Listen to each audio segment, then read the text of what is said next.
Hello friends, कैसे हैं आप सब। आशा करती हूँ आपकी तैयारी बहुत अच्छी चल रही होगी। एंथ्रोपोलॉजी के ही डिस्कशन में हम आगे बढ़ते हैं। तो उसमें हम एक जो सबसे इम्पॉर्टेंट टॉपिक है वो है थ्योरीज का। तो ज़्यादातर स्टूडेंट्स या ज़्यादातर तैयारी करने वाले एस्पिरेंट्स हैं, उनको जो सबसे ज़्यादा दिक्कत आती है वो आती है थ्योरीज में। और सबसे पैराडॉक्स कह लीजिए, सबसे इंटरेस्टिंग बात यह है कि अगर आपने एंथ्रोपोलॉजिकल थ्योरीज तैयार कर ली तो एंथ्रोपोलॉजी का 70% तैयार हो गया। समझ में आ गई बात। 70% एंथ्रोपोलॉजी समझ लेना है, यानी एंथ्रोपोलॉजी ही पूरा समझ लेना है। ठीक है, तो सारा कुछ इसके थ्योरी में ही है।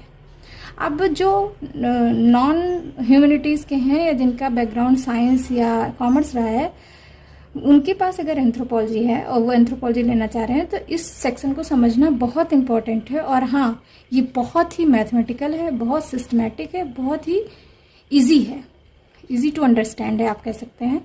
बस एक बार समझने की ज़रूरत है। ठीक है, तो ये वीडियो ध्यान से देखिएगा और ये जो भी मैं बता रही हूँ इसको 2 या 3 बार सुनिएगा। अगर आप फर्स्ट टाइम है, अगर आप पहले भी आप पोस्ट ग्रेजुएशन या ग्रेजुएशन लेवल पे इसको पढ़ चुके हैं तो फिर बहुत आसानी से समझ जाएंगे।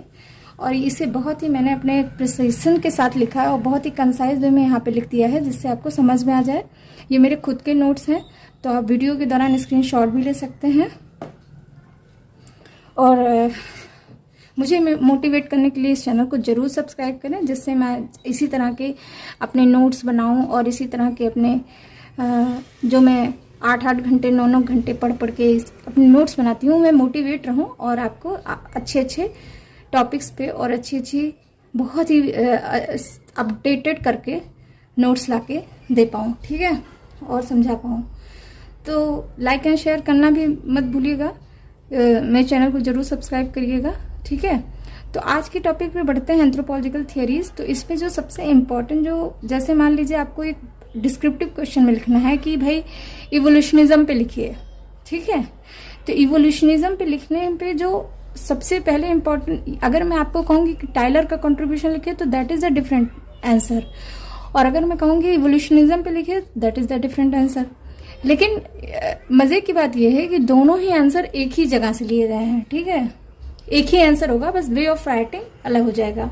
ठीक है, तो लेकिन अगर मैं बात करती हूँ कि क्लासिकल इवोल्यूशनिज्म, क्वेश्चन आ जाए कि क्लासिकल इवोल्यूशनिज्म पे डिस्क्रिप्टिव क्वेश्चन, तो आप इसमें जितने भी इवोल्यूशनिस्ट थे जिन्होंने इसमें अपने सिद्धांत दिए थे, जिन जो इम्पोर्टेंट थे, ऐसे तो कई सारे लोग थे लेकिन जो इम्पोर्टेंट पर्सन थे जिन्होंने इसको इस्टेब्लिश किया, इस सिद्धांत को, उनके बारे में थोड़ा सा बताना और उनके कंट्रीब्यूशन के बारे में थोड़ा सा बताना इम्पॉर्टेंट है। ठीक है, अच्छा, साथ साथ क्रिटिसिज्म लिखना बिल्कुल मत भूलिए, चाहे क्वेश्चन में मेंशन हो या ना हो।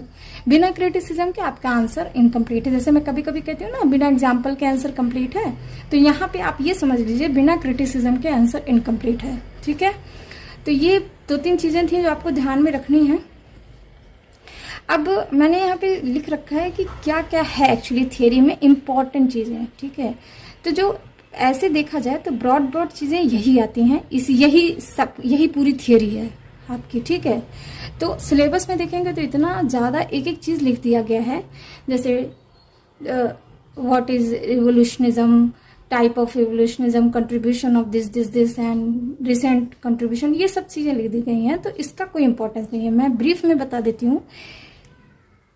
फर्स्ट है क्लासिकल इवोल्यूशनिज्म, जिसमें 3 एंथ्रोपोलॉजिस्ट आते हैं, टाइलर, मॉर्गन, फ्रेजर। ध्यान से सुनिएगा। अच्छा, मेरे इस नोट्स में आपको मल्टीपल चॉइस क्वेश्चन भी मिल जाएंगे जो अक्सर पूछे जाते हैं, तो साथ साथ आपको उसकी भी तैयारी हो जाएगी, मल्टीपल चॉइस क्वेश्चन की, जैसे नेट वगैरह की अगर तैयारी कर रहे हैं। ठीक है, तो क्लासिकल इवोल्यूशनिज्म में 3 आते हैं, टाइलर, मॉर्गन, फ्रेजर।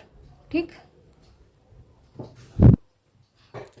देन एक इंपॉर्टेंट कॉन्सेप्ट है या थियरी आप कह सकते हैं, हिस्टोरिकल पर्टिकुलरिज्म। इसको दिया था फ्रेंच बोआस ने।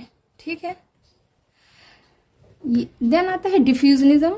डिफ्यूजनिज्म का कॉन्सेप्ट या थियरी आप कह सकते हैं, इसमें 3 अलग अलग रीजन के लोग इंपॉर्टेंट कंट्रीब्यूशन किए थे, तो हम इसको रीजन वाइज डिस्ट्रीब्यूट कर देते हैं। पहला तो ब्रिटिश, दूसरा जर्मन, तीसरा अमेरिकन। ठीक है, ठीक समझ में आ रहा है। थर्ड है फंक्शनलिज्म, जिसमें इस थियोरी को दिया था मेलिनोव्स्की ने, आप सब जानते हैं। स्ट्रक्चरल फंक्शनलिज्म, इस थियोरी को दिया था रेडक्लिफ ब्राउन ने। यहाँ तक समझ में आ गया।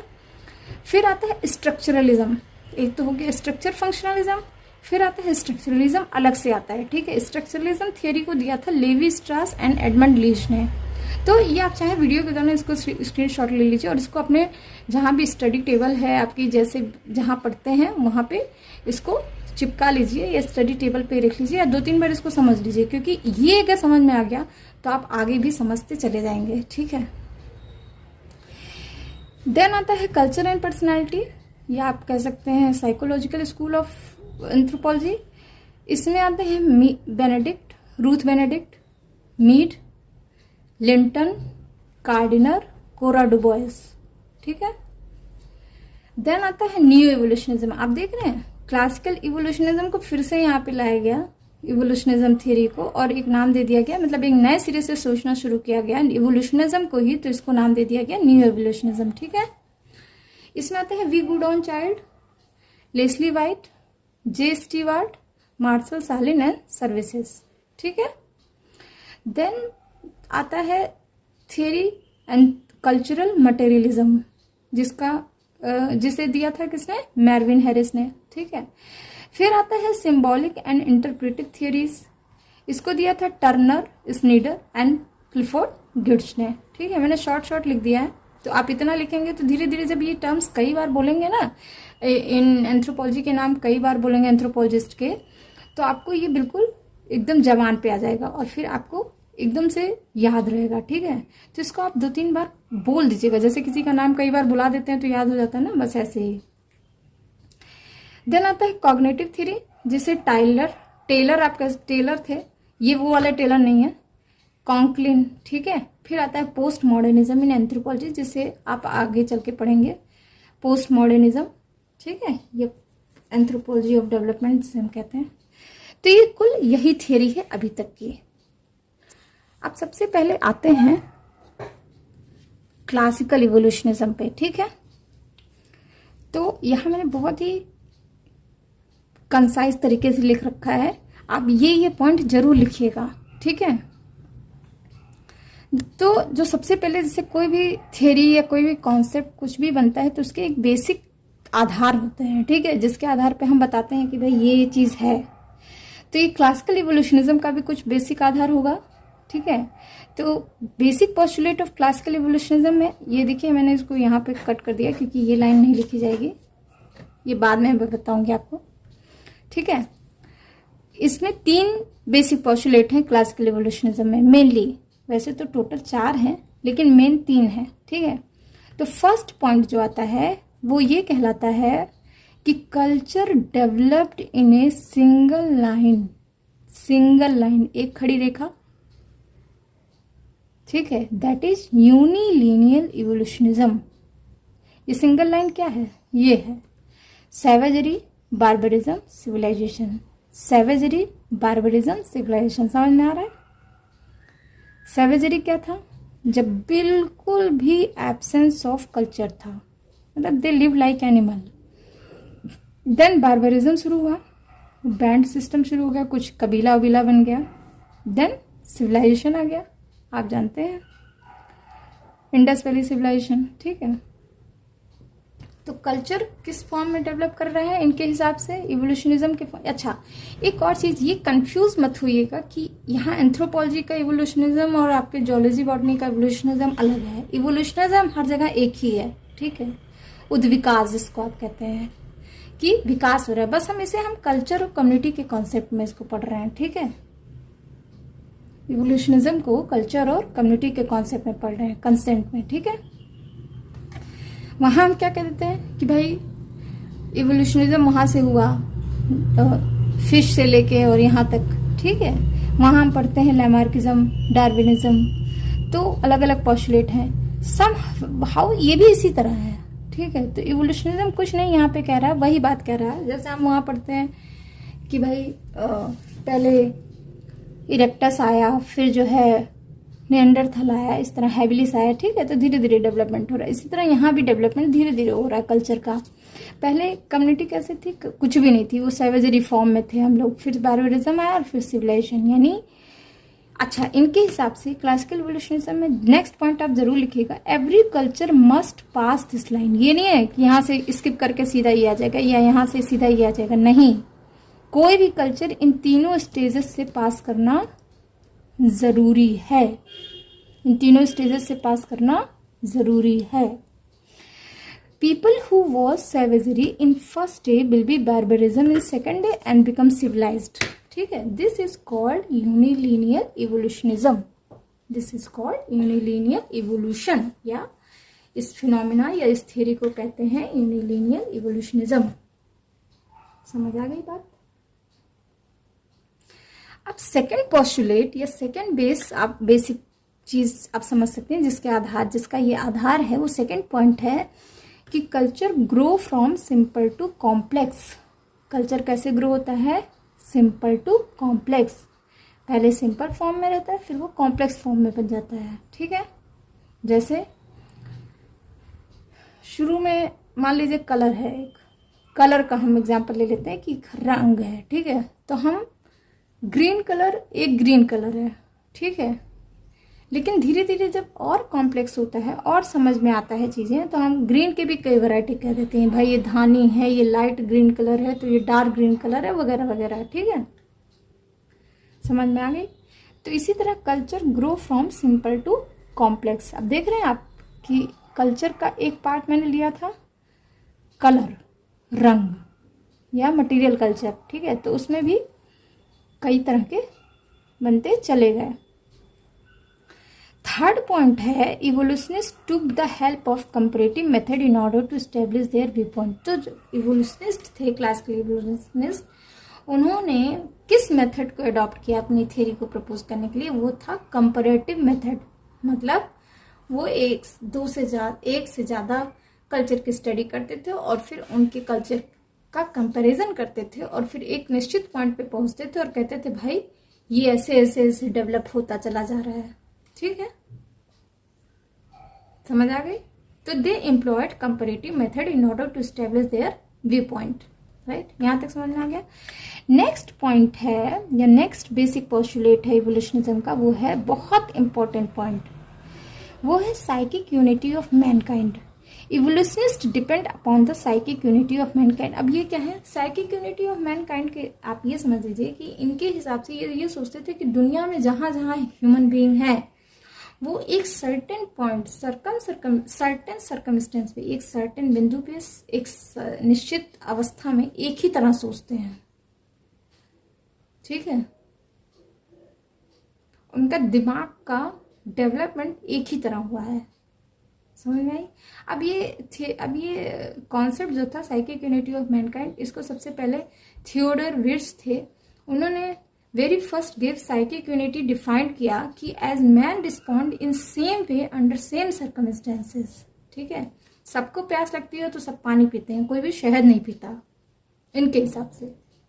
लेकिन ऐसा भी तो हो सकता है वहां पानी ना हो तो हम कुछ और पी लें, छाछ पी लें और प्यास बुझा लें, ठीक है।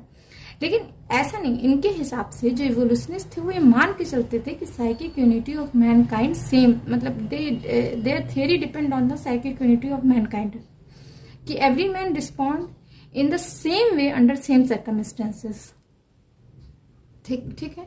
मतलब ये कि despite diversity but having similarity, ठीक है। This attempt based on psychic unity, उनका कॉग्निटिव डेवलपमेंट सेम ही है, एक ही जैसा है, इंटीग्रिटी यूनिटी है।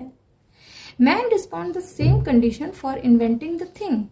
अगर उन्हें तीर की खोज करनी हुई तो वो एक ही जैसा सोचे। Similarities between two different culture due to psychic unity.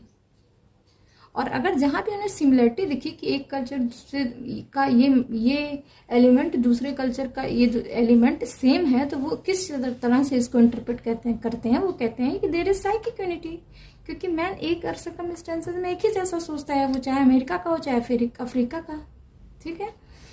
इसको कहते हैं पैरेलल ग्रोथ ऑफ कल्चर या पैरेललिज्म या इंडिपेंडेंट इन्वेंशन। तो अगर शॉर्ट नोट या कुछ भी इस तरह से ऑब्जेक्टिव क्वेश्चन पूछा जा रहा है कि what is parallel growth of culture, what is parallelism, what is independent invention, तो आप ये किसकी बात करेंगे? इसकी बात करेंगे, साइकिक यूनिटी ऑफ मैनकाइंड की।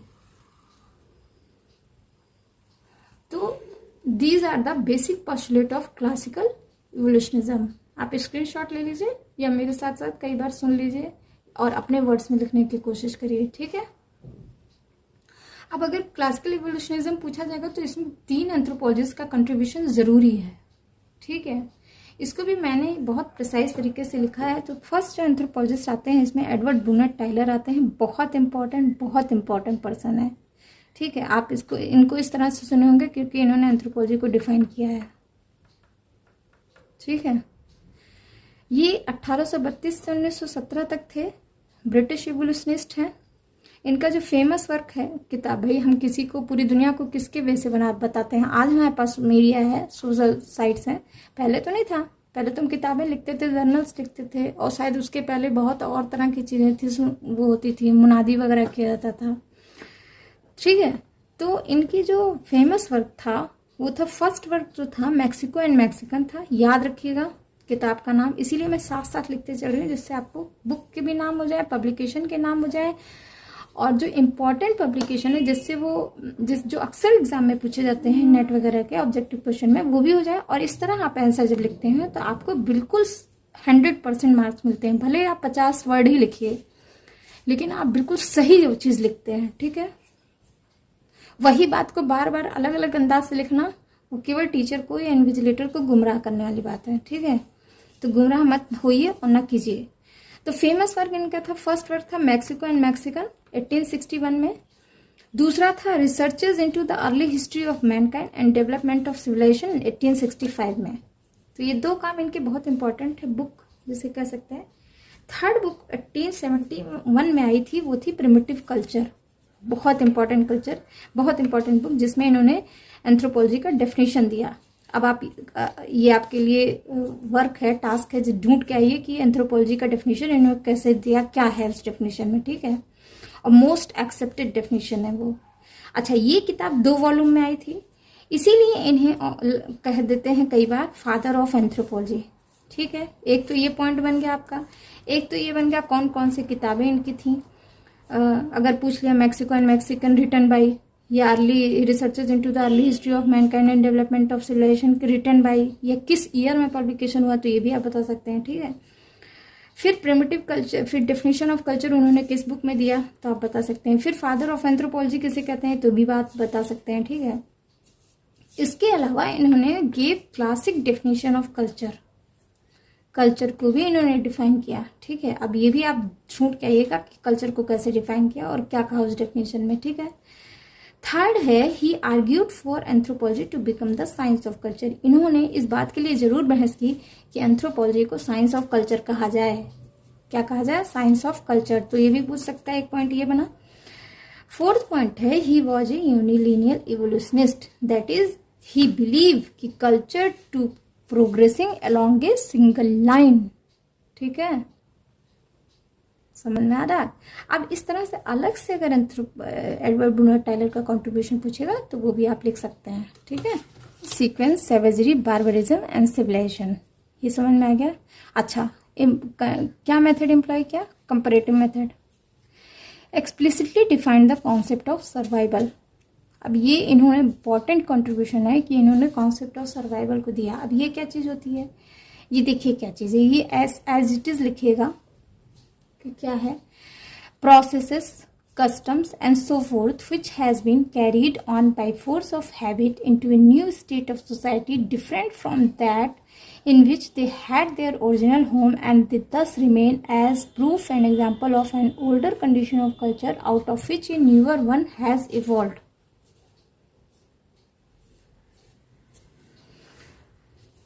मतलब ये वो प्रोसेस, वो कस्टम, वो चीजें जो फोर्स ऑफ हैबिट कह सकते हैं आप, या किसी आदत की वजह से वो एक सोसाइटी से दूसरी सोसाइटी में जा तो रहा है, लेकिन वो एज इट इज़ है, या एक जनरेशन से दूसरे जनरेशन में जा तो रहा है लेकिन उसका पोजीशन या उसका जो चीज़ है वो वही है। अब ये बात समझ में नहीं आ रही है, चलिए बताते हैं। जैसे कि चलिए मेरे एग्जांपल समझिए। जैसे मोस्टली अब तो घरों में कम दिखते हैं, लेकिन अगर 4-5 साल आप पीछे जाएं या आप थोड़ा सा बी ग्रेड टाउन में जाएं तो आप पाएंगे कि हर घर में लगभग आपको सिलबट्टा जरूर दिखेगा, ठीक है, या छोटी सी खलबट्टी जरूर दिखेगी जिसमें मसाले वगैरह कूट देते हैं।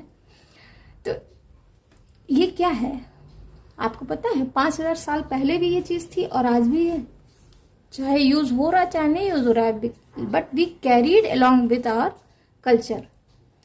तो हो सकता है कि खलबट्टी का शेप चेंज हो गया हो, साइज चेंज हो गया हो सकता है सिलबट्टे का फॉर्म चेंज हो गया हो, लेकिन वो अभी भी है। इसका मतलब क्या है कि कल्चर अपने आप को सरवाइव करता है।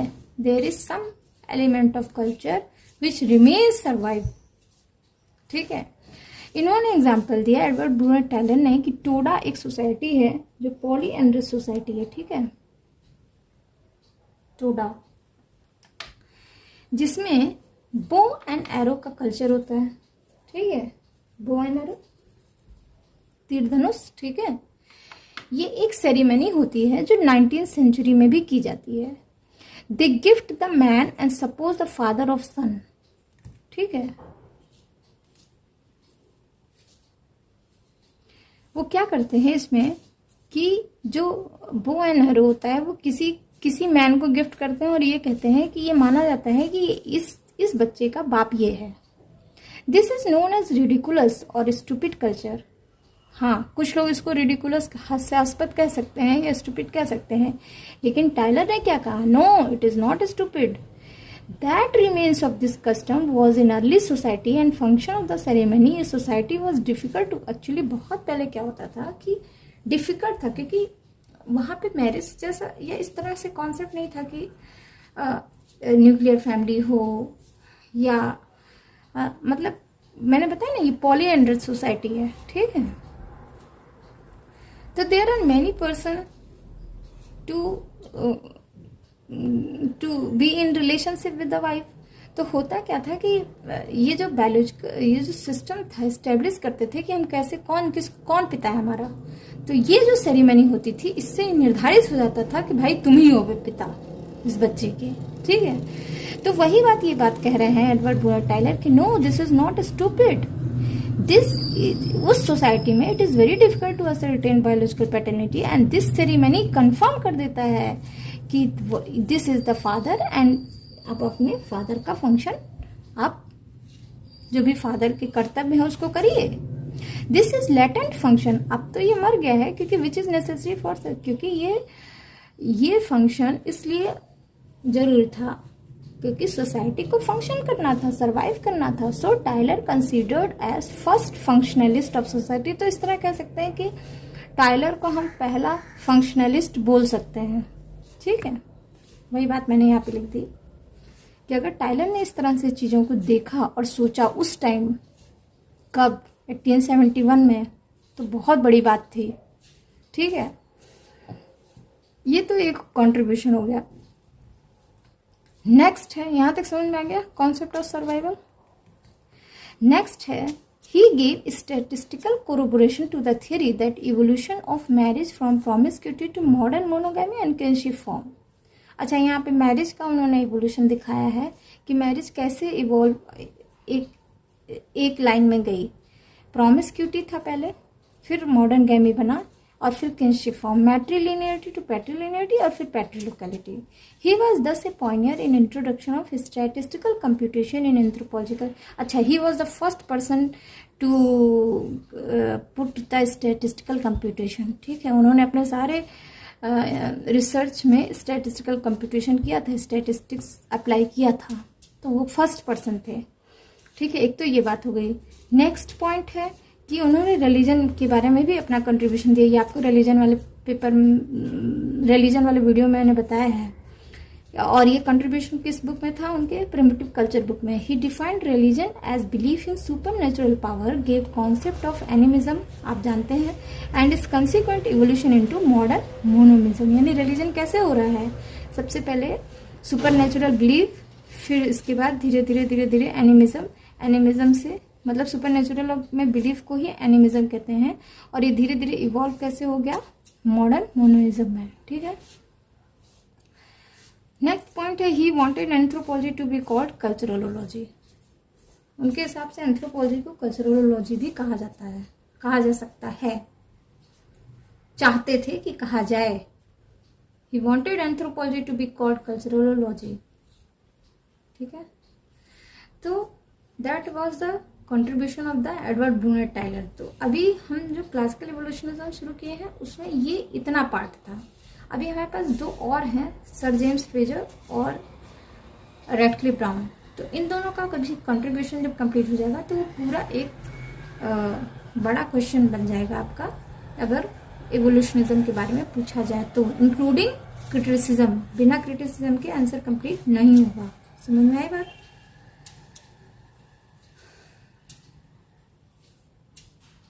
तो अब रह जाते हैं सर जेम्स फ्रेजर और Radcliffe Brown. So that is all for today's discussion. Thank you so much. Thanks for listening. Bye bye.